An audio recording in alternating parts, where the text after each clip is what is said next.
Hello, this is Chris Brett from Eurogamer, and here we are with Phoenix Point, about 30 minutes worth of footage in fact. And yes, as it says in the bottom right there, this is a pre-alpha development build. That's definitely worth bearing in mind, particularly so because I've since seen an even newer version of this game at last week's EGX Rezzed, and there have been a couple of rather major features added since this build that you're seeing right here. I'm going to be able to show a little bit of that during the video and talk you through what those features are going to look like, but I figured if we're going to talk about Phoenix Point, I may as well use this big chunk of footage that I have sitting on my hard drive because, well, look at it, there's quite a lot to discuss. So a quick primer just in case you are unfamiliar with this game. Phoenix Point is created by a man called Julian Gollop. Well, he's the lead designer. It's created by a bigger team than that, obviously, but Julian Gollop was the original creator of the original XCOM, a game you may know as UFO Enemy Unknown, if you played it in Europe.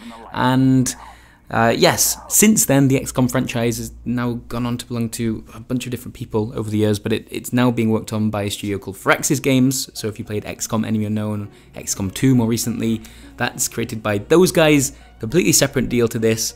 However, this is the man that made the original game, back at it again in the turn-based tactical strategy genre, and yeah, it's going to be interesting to see how these games stack up because there are going to be some similarities. Look right here, we're seeing a movement and action system that looks very similar to new XCOM. You've got your blue movement range there, and that will still allow you to shoot if you move within those tiles, but if you move any further it looks like that will be considered a sprint, which means you can't shoot.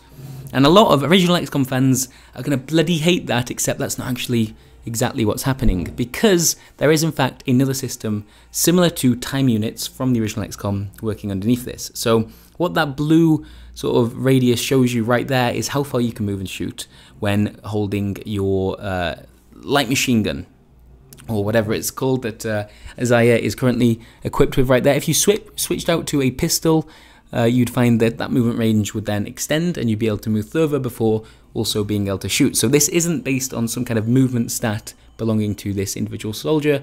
It's based on how many time units he has compared to how many time units you'll need to fire that weapon. So yeah, I think that's a good middle ground. I think it's just, it's visually, it shows how this works a little easier than in the original XCOM. And yeah, in fact, right there, you can see as we switch to, I believe that is a, oh, that's an accessory. I'm not exactly sure what that does. That might be a healing item. Nope, that's the rocket launcher. I'm an idiot. Yeah, you can see you can move further and shoot with the rocket launcher than, yeah, you could with just the light machine gun. So don't worry too much, original XCOM fans. It's all right. That's the healing item. You can tell it's got a cross on it. Okay, good. So this mission is set in an area called a haven, which is basically a sort of settlement belonging to a human faction within the game that isn't you. It's not part of the Phoenix project. In fact, this one belongs to, I believe, a faction called New Jericho, which is one of the three major factions.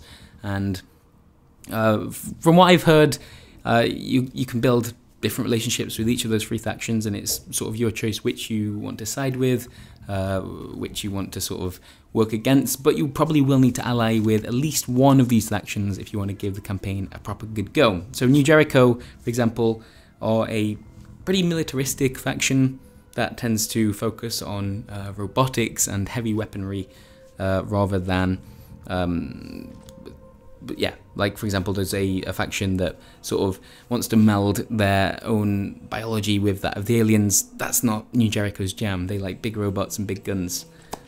Yes, and allying with a faction will allow you to access some of those sort of ideas, some of that research that they've been working on, but also give you access to certain class types. For example, New Jericho right now, I believe, has the sniper class, the technician, the assault, and the heavy.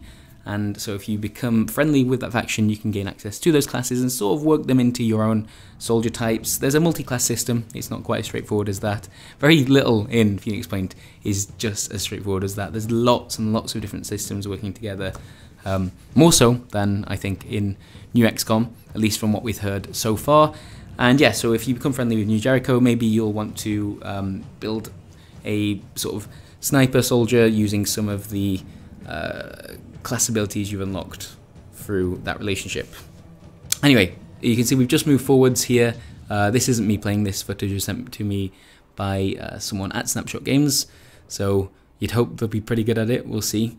And we've encountered one of our first enemies, which is the sort of classic Phoenix Point crab-like enemy. If you don't know much about the lore of Phoenix Point, the aliens in this game were here all along.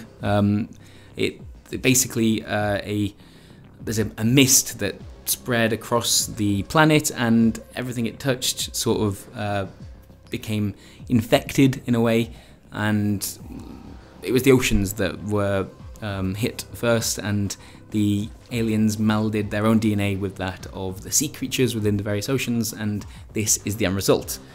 One of the exciting things about Phoenix Point, and one of the things we really know perhaps the least about at the moment, is this mutation mechanic, which is going to happen on the strategy layer rather than within a battle itself. And that basically means that although these sort of crab enemies may be the kind of creatures you're used to fighting to begin with, depending on what the aliens are doing on the world map, how much land they're acquiring, how much territory, their DNA, their biology will change, will mutate.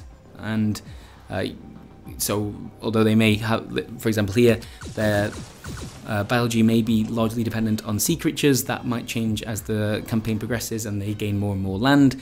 And there's also, this is the really exciting bit because it ties into basically how the difficulty of Phoenix Point is going to operate.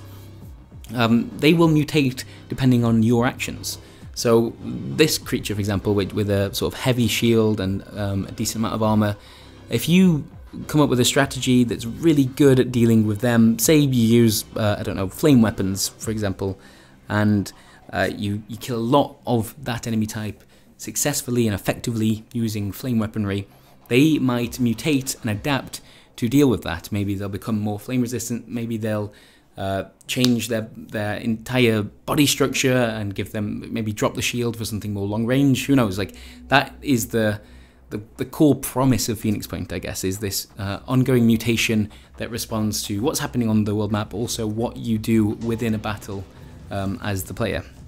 So I think that's kind of exciting, and really, as you can probably tell by the way I'm explaining that, there's quite a lot of speculation there, I guess, because really to figure out that mechanic, we're really going to have to sit down with the game for a good amount of time. Now, something I do need to talk about is this right here. You can see that we're taking a shot at the crabman with his big shield, which is really in the way, and we're looking at various body parts that we could aim at specifically, and there's a hit chance and a different health pool attached to each of those body parts. That has now, in the newest build of Phoenix Point, been removed in favor of this, which allows you to take a sort of first-person shot at the alien with no visible hit chance. There's no percentage to think about here. Instead, the green circle, 50% of your shots will likely land within the green circle, and the other 50% will land in the red circle, which means you can actually shoot around the shield or target a specific body part, but depending on the weapon you're using and how close you are to that enemy, some of those shots may or may not land.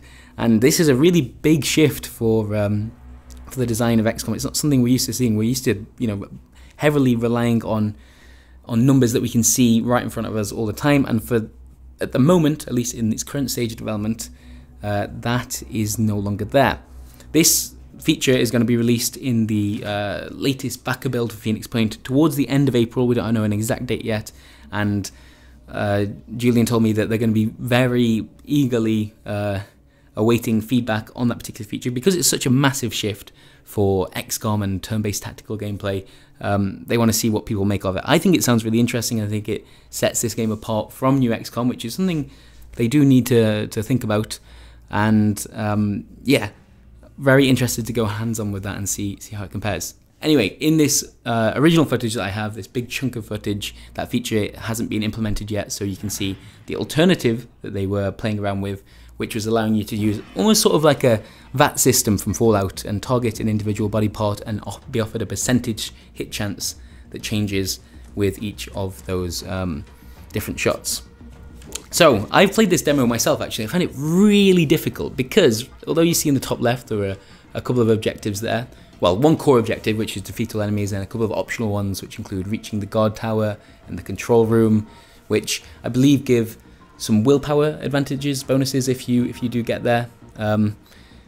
Something happens on one of the, I want to say like the third, fourth turn, something like that. A boss unit appears, and that will happen in this gameplay, and thankfully the Phoenix Point player does manage to deal with that better than I did, because it's very clearly designed as a demo to show to people on a show floor like GDC, which is where I played it, is also at EGX Rezzed recently, and I think that was them basically showing, look, we've got cool boss units too, and so the mission itself doesn't really make quite as much sense as hopefully they will in the final game. You can see there, rather than mess around with targeting different body parts, and that first shield for the Crabman was really blocking most of those possible shots anyway, they decided to go for a flank there and hit the enemy from the side.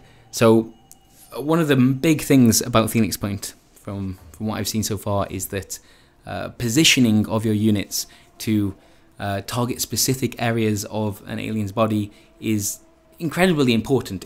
The flanking doesn't work as it does in New XCOM, where you reach a certain point between a shot being considered a normal shot and a flanking shot. This is really like the bullets themselves in this game have realistic ballistics, so each bullet is an individual entity that will hit a part of that alien and will be treated differently. It's not just a dice roll in the same way as we see in some of the new XCOM games. And so flanking can be a little bit different, and particularly when you combine that with that new sort of first-person feature we showed earlier, you can actually get what could be considered a flanking shot, or a more like a shot that avoids, say, the shield of this enemy without running right next to them and getting a sort of a really clear angle. Yeah, and I think that's going to be interesting. I'm looking forward to seeing exactly how much fun we can have with that. Another thing I'm kind of intrigued to see in this game is that as you move your cursor around to select different tiles, you see that red line that shows that if you go to that tile, you would be able to get a shot on an enemy. That is actually a feature that we talked about in Here's a Thing video that I did. I'll include a link on the side here if you'd like to watch it. And that's actually something they considered putting in New XCOM, I know, but opted against because it got really messy. Apparently Phoenix Point feel that they can do it and avoid that same problem. So yeah, I'm fascinated by seeing the original creator go up against this new version of his own franchise and see how they compare. Really, I think a lot of the big changes are going to come on the strategy layer as well. You know, where you pick your base is going to be really important. This idea of the mist spreading across the map and affecting different sort of human settlements and making them vulnerable to attack, all of that stuff feels a little bit more dynamic than we've seen in XCOM 2 and XCOM Enemy Unknown. And also, here's something that I like: every single map in Phoenix Point is going to be procedurally generated, including this one. So this haven, if you encountered it in the game itself, would have been procedurally generated. The only maps that aren't are your own bases when they get attacked, because they are based on the designs that you've created yourself. It depends on which sort of buildings and rooms you create. That will determine the layout of your own bases, and if they do get attacked by an alien force, you'll be running around your own base, and I think that's really cool. Yeah, we've got our heavy here, who really is limited in terms of movement, for the most part, using an ability called Jet Jump, which has such an incredible range on it, and they've been able to put them into a higher position there, which will give better hit chances. And I think this player knows what is about to happen. I believe at the end of this turn, maybe, the sort of alien queen type boss character shows up. When I played the game, she turned up at a much less opportune moment, you could say. I was already dealing with sort of 3 or 4 different crabmen. Oh, you can see there are different ones as well. Some have the shields, which we encountered to begin with. That alien unit has a more long-range gun. Okay, so the Alien Queen hasn't turned up just yet, but I know it must be in the next turn, I believe. We'll see. So that Crabman has 1 hit point left and is also bleeding, I think, because one of their body parts was damaged. Each body part, as well as so the alien has a total sort of amount of hit points, but each body part has an individual number of hit points as well. And if you take away all of those hit points for, say, their arm, that arm will become disabled, and a number of different things can happen. In the new build, it does sort of clearly state what exactly you can expect to happen if you do enough damage. So with the alien unit that has a gun on one of their arms, if you disable that gun, it will stop working. Or if you disable a certain body part, they may start bleeding, which has happened here. I think that enemy is just set to die the moment they have a turn anyway, so I don't even know if this player needs to take a shot at them. You can see they're getting into sort of positions ready to deal with a big, terrifying boss unit. Yeah, I don't think they're even going to take the shot. Yeah, oh, don't get rid of the high ground straight away. You just got to use your big, cool jet jump ability. Although the problem with high ground in this game, as is the case in XCOM 2, is if you are standing on a big tall building like that, as it gets destroyed, you're going to take an awful lot of full damage in the process. Okay, I think, yeah, so there's the bleed damage coming in, meaning that they thought they had another turn, but they didn't. And still no Alien Queen. I swear, when I played this demo, they turned up much, much earlier. I was dealing with so many issues. I sound like I'm a bad workman blaming their tools here, I understand. But yeah, I was not this fortunate. That's what it is. It's about luck. It wasn't about player skill.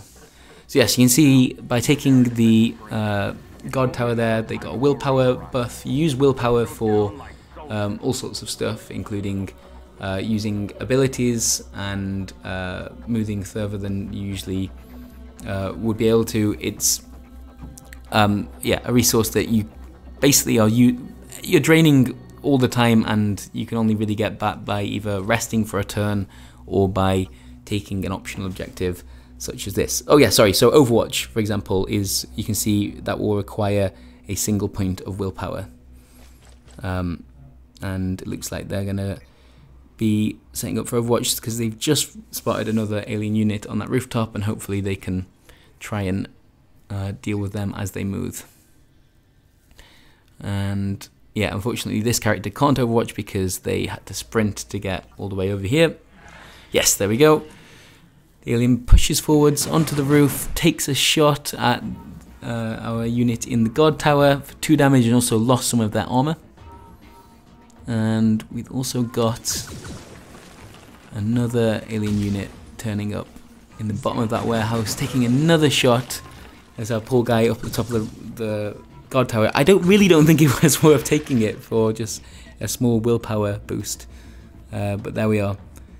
Yeah, there's really a color in this game because the units seem to be able to move quite far in a single turn, and I'm not entirely sure what the sort of defense bonus of color seems to be in this game, but it doesn't seem to be quite as important or quite as much a necessity as it is in the Firaxis XCOM games, at least as far as I can tell right now. So we've got our heavy here who really can't move very far and then take a shot. Just going to rest there and hopefully restore some willpower. And we've spotted another unit. This is really when it starts to get interesting. So unlike New XCOM, these enemies aren't in sort of pods. They're not. They don't just appear as you, or they don't just become active as you spot them. They are moving around each turn, sort of independently of you. So sometimes, like here, you can find them in a really terrible spot, and they're not going to run for cover as you see them. But the flip side of that is really it can be quite unpredictable exactly when you're going to run into new enemies. And we're dealing with what, 4 already right now, and we're in the middle of 2 different groups. We could potentially get flanked by both sides. Things get a little tricky there. Right? And speaking of getting a little tricky, here comes the boss unit. Right, so I didn't realize when I played this demo that there is actually a really strong strategy to dealing with her. And because you look at how many hit points she has compared to a normal unit, you look at the amount of armor she has compared to a normal unit, you look at the fact that she can just walk through cover and walkways and buildings, and it really, really doesn't matter. And you think, that boss, you can't beat her. Thankfully, she has an incredibly vital weakness, which is her thorax. And the problem with the thorax is you have to be at a very particular angle to get a good shot on and hit it, but if you do hit it, you can do an incredible amount of damage and actually kill her very quickly. But it basically means you have to be sort of underneath her to be able to take a shot like that, which thankfully this player does know, and we'll see them deal with that. We've also got some explosives, which are similar to New XCOM, a guaranteed hit. They will always hit exactly where you throw them and do guaranteed amounts of damage, and they're also really good at getting rid of armor as well, which is useful against these particular enemies, which just have a lot of it. And of course, destroying cover, they're great, really, but you just need to save them for the right moments. So interestingly, we're seeing that the player is initially ignoring the massive alien queen monster tank destroyer of all humans that's standing right next to him, in favor of very specifically shooting the grenade arm of that alien over there, which I think they missed as well. Can we please deal with the big alien queen? She's right there, and she's gonna just stomp all over your tiny little humans. I'd appreciate that. Yes, there you are. So look, if we take a shot right now, we'll do no damage. The thorax, which we need to get to, we just don't have an angle on it because we're too high up, and she's got lots of very heavily armored body parts in front of us right there. Yeah, the thorax, you just need to get underneath them. That's the trick. So hopefully, I guess we're taking a shot with our heavy gunner yet. Oh, that grenade, in fact, did it use all of our time units to throw the grenade?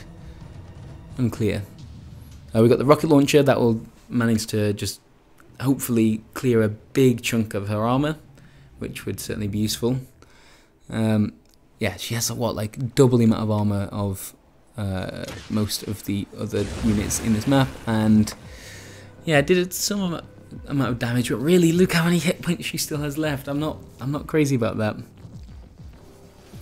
So yeah, we'll be maybe running away just for a second. And yeah, this is the thing about this demo, and I don't know if it is reflective of the final game, but oh my god, there are just so many different issues to deal with right now. This boss seems like a huge threat just on her own, and we've also got a number of other enemies spread around the map, able to take just really good flanking shots against us if we're not careful. You can see there are so many different body parts we can think about disabling, and yeah, in the latest build of the game, what I do like is that it says specifically what happens when you do disable one of them, whereas this build is just, you can disable her head in particular, but what does that do? It is not quite clear. Yeah, what are we thinking here? We have a grenade, so we're really trying to chip away at the armor still. And yep, we've taken sort of another 7 points of armor off, which has taken it down to 3 chunks of armor. I don't know how much a chunk is exactly, but it really, until we get through that armor, we just aren't going to be able to do any proper damage, even to the thorax maybe, which is the issue. Okay, so the bleed kicked in there on those 2 units and really did quite a lot, in fact, and cleared those 2 before they got a chance to take a shot. We've got this unit, the sort of sniper that's on the rooftop there, exchanged fire without too much joy on either side, and then, oh my god, she just walked through that entire tower. What the Christ? You see what I mean? That she doesn't even need to like take an actual attack. All she needs to do is walk, and people just disappear in front of her. Wow. Okay. So did we lose? Yeah, we lost that unit very dramatically. The God Tower really, sure, it might have given a small willpower boost, but it put us in such a dangerous position. We're taking loads of kind of easy shots from enemies spread around, and then just the full damage associated with that being destroyed really hasn't helped. So keep chipping away at the armor. Yes, are we firing a rocket launcher sort of at the where one of our soldiers just died and probably just blew up his body a little bit? You know, maybe we did, maybe we didn't. Sometimes you have to take the difficult decision. Okay, we've got about half of the armor done on her now.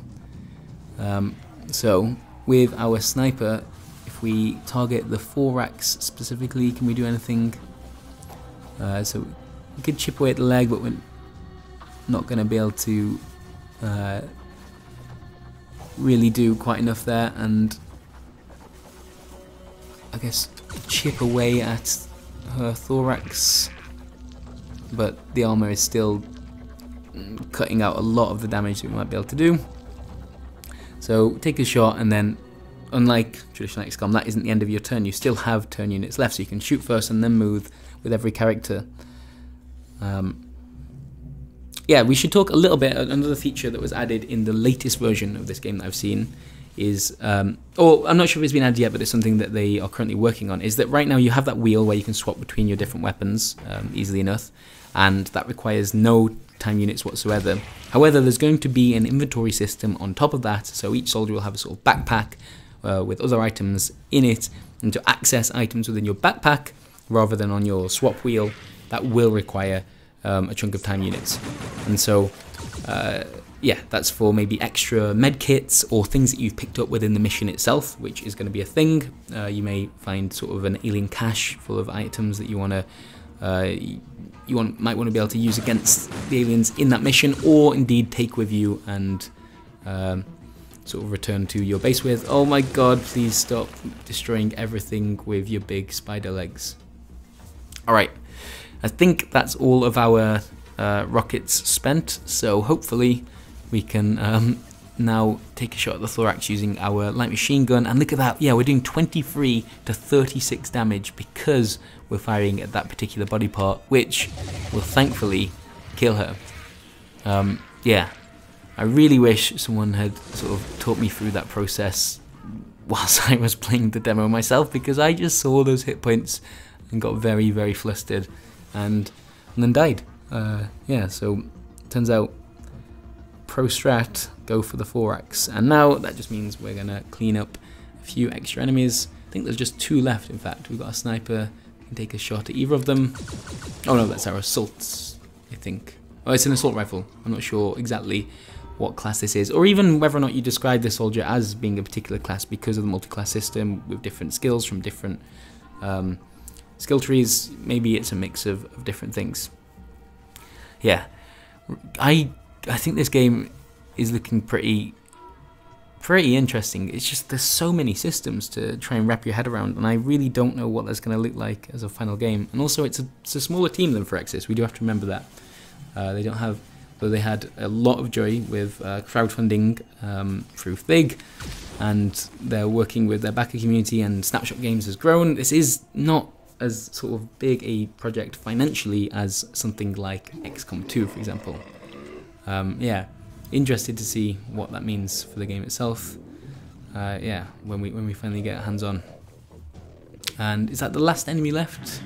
Is deployed his shield? I think that's fair enough. Oh no, there are 2 enemies left. I think at that stage, as an alien crabman, I would probably just stop running around and deploy my shield too.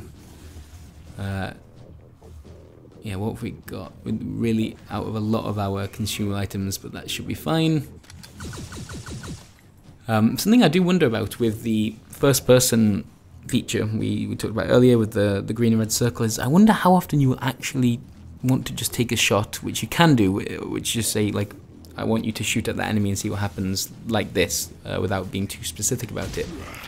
Surely you'll always feel like you're not taking the best shot that you could be in that situation. I wonder how reliant we will become on sort of manually lining up our own shots in first-person mode each and every time.